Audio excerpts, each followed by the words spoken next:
Jeff, where did it start? How did this project get started? Where did the idea come from? And well, let me go back 2 years. I've got two partners in the business of electric farm. One guy, his name is Brent Friedman.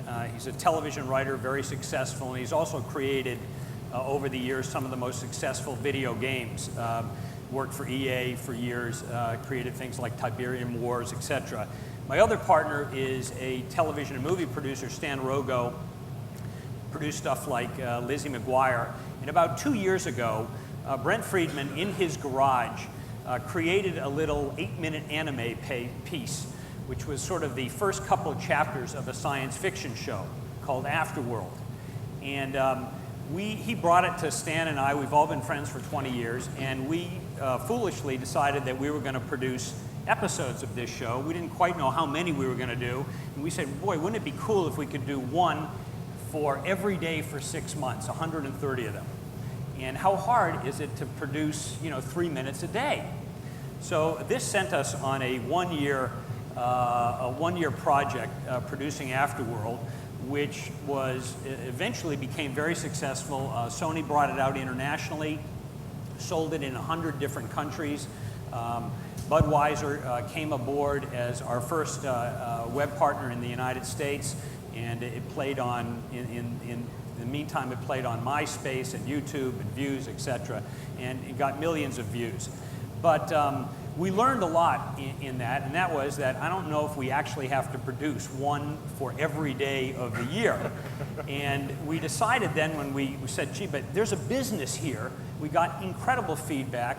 We got good advertiser support, and we thought there's a business here. We just got to find what the business model is, because we were producing at the high end of the cost structure. We were spending about $10,000 a minute and continue to.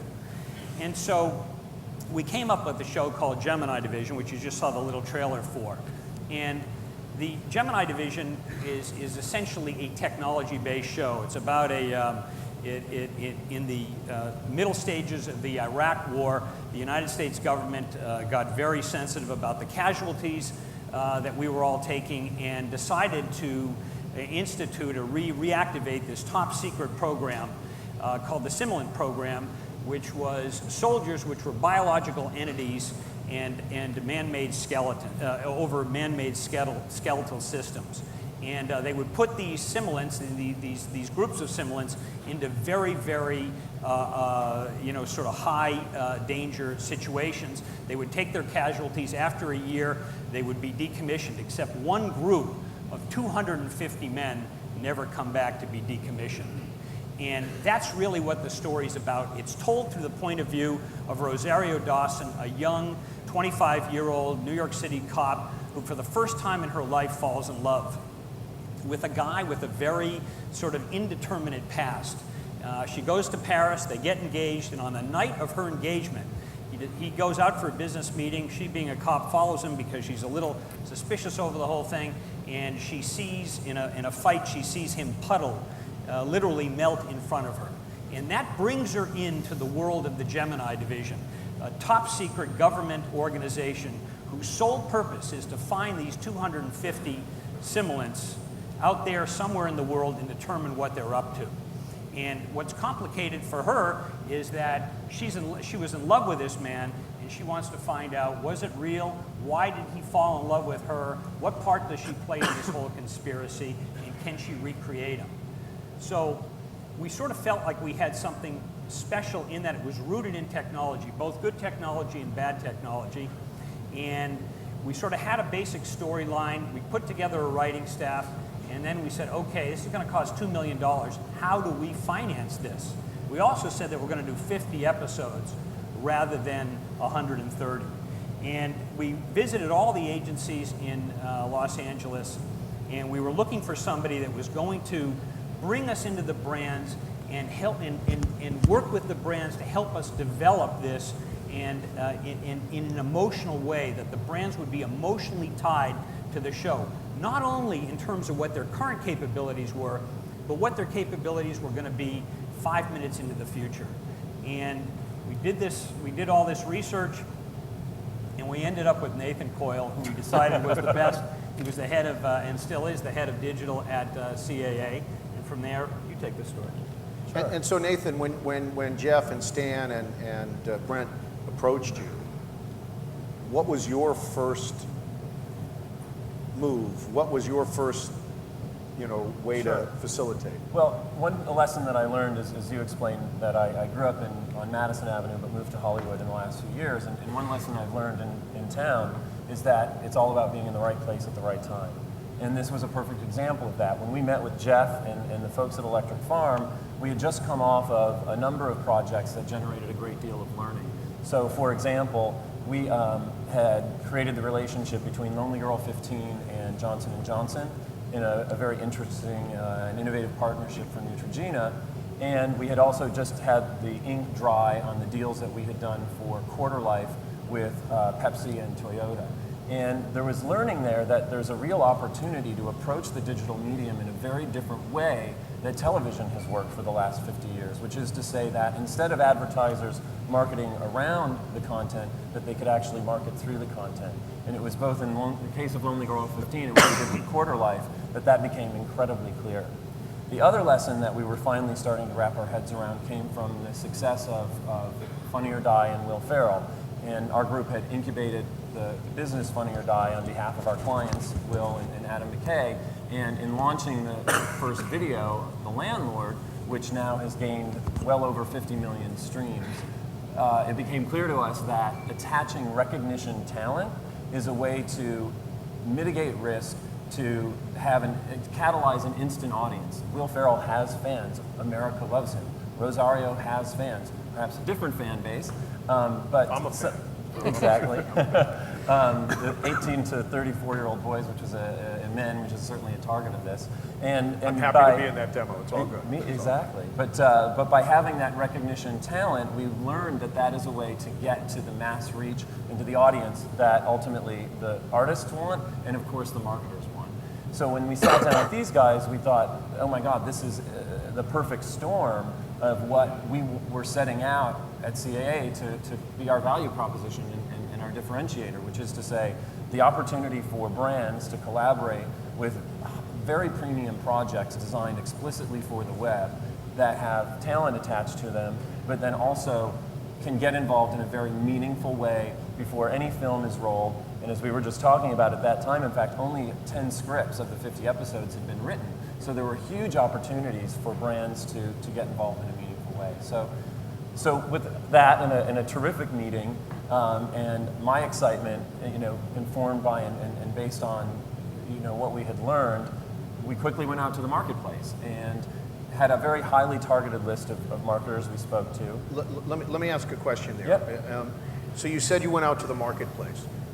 So if I look at the list of, and I'm certain I know 3 out of the 4, you have Cisco, you have UPS, you have Acura, and you have Microsoft as your primary brand partner. So Yes. Cisco, last time I checked, was a WPP client.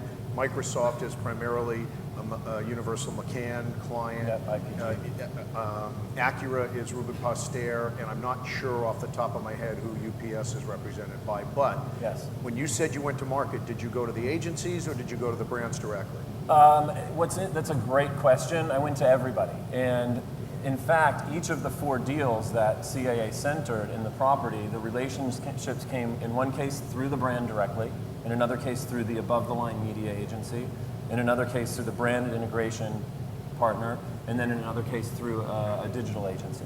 So it was really very different channels that we went through to ultimately secure those relationships. How early in the process was the client directly involved if you'd gone to the agency, and how early in the process was the agency involved if you'd gone directly to the client?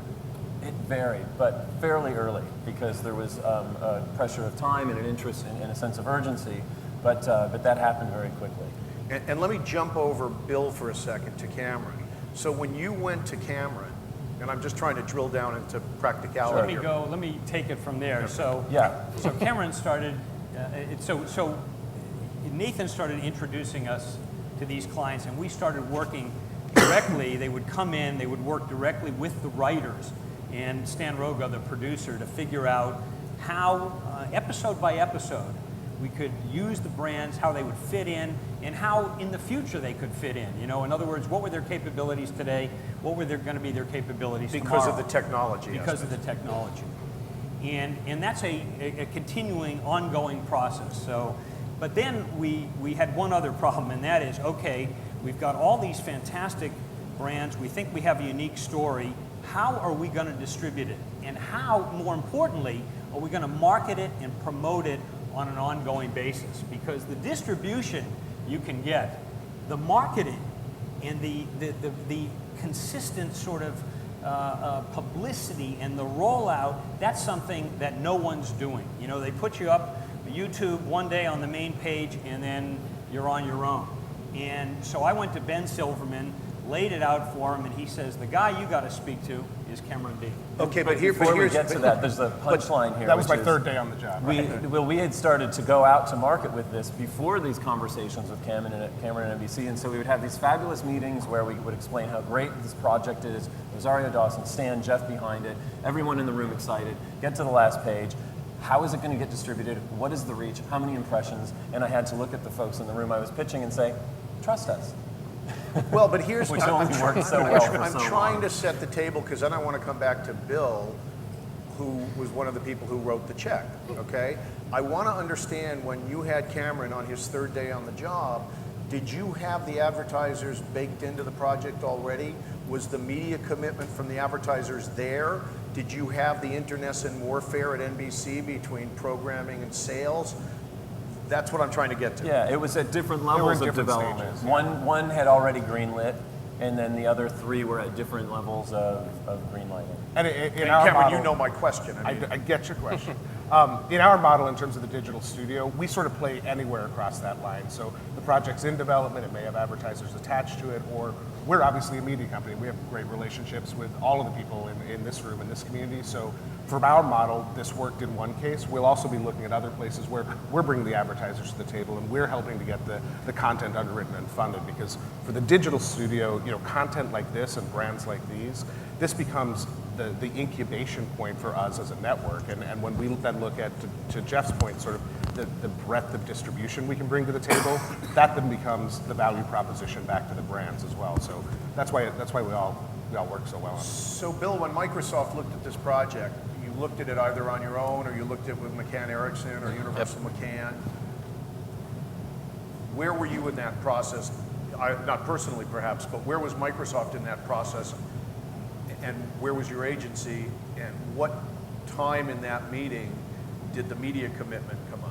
Well, so taking a step back a tiny bit to sort of frame it from where we sit, I oversee a whole bunch of incubating new digital platforms and distribution for our core campaigns. And one of our stated goals, our SVP of Marketing, Mitch Matthews of the 4As a couple years ago mentioned that we're going to be investing over 50% of our global advertising spend across 31 markets by 2010, over 50%. And so one, you know, first and foremost is driven by customers and what they're doing for us. And so we look at a variety of things, and this is one thing that we've been looking at for a while, getting really good original web content and partnering with folks to really drive more immersive brand experiences. For us, for me personally, when I look at the space, it's all about moving away from our traditional push exposures and trying to drive deeper integration and immersion with our customers in these things. And so Universal McCann is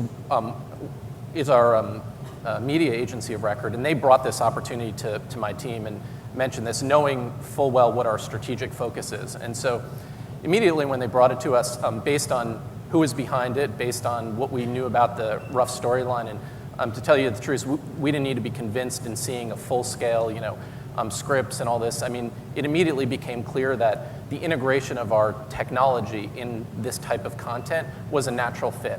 So they brought it to us, and we pretty much decided, yeah, we're gonna do this. I mean, all the pieces fit in the puzzle. We were looking for something like this, and wound up having just great discussions about what the vision of the content was, who was participating from a talent perspective, who was behind it, kind of where they saw this evolving to.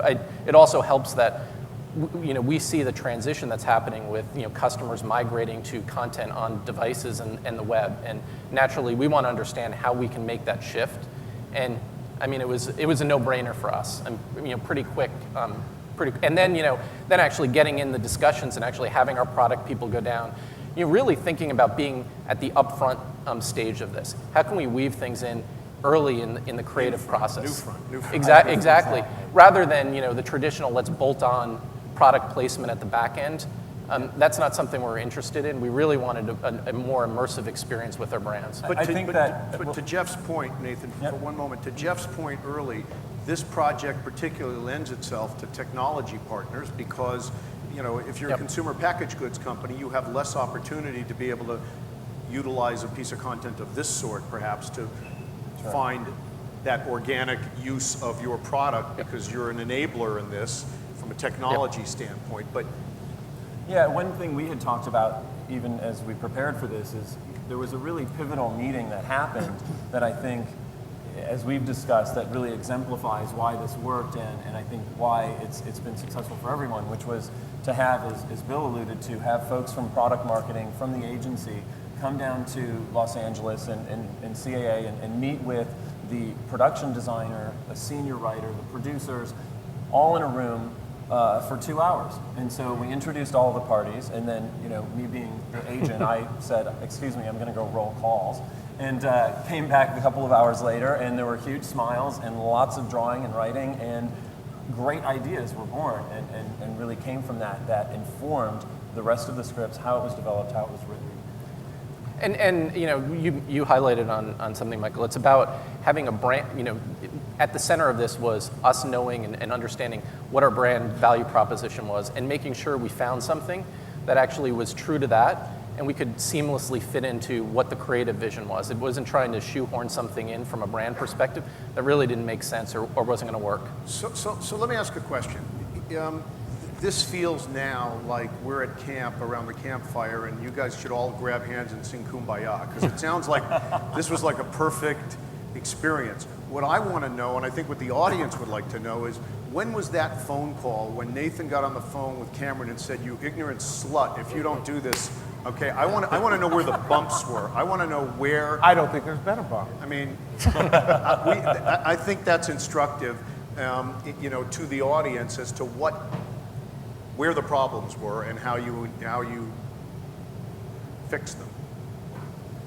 I can speak to a little bit of that, and that is, Who's going first? First of all, there is, I've, as you noted, I've been working, with brands, advertisers my whole life. I never remember something where I would take 25 meetings with somebody who was in charge, with Dan Wisocki, who's in charge of, development, mobile development for Microsoft. I mean, literally there have been meeting after meeting. This is an internet show. And, they probably will spend more for one spot on NBC than they will in this show. Good product placement. However, it has been incredibly instructive because I think, through Dan or, we have, Cisco's, we've had equal a number of meetings at UPS. They've helped us develop the show. And because of that, the products, the integrations are emotional in nature. Rosario Dawson, if she doesn't have that Windows 7, Mobile 7, she's not going to live.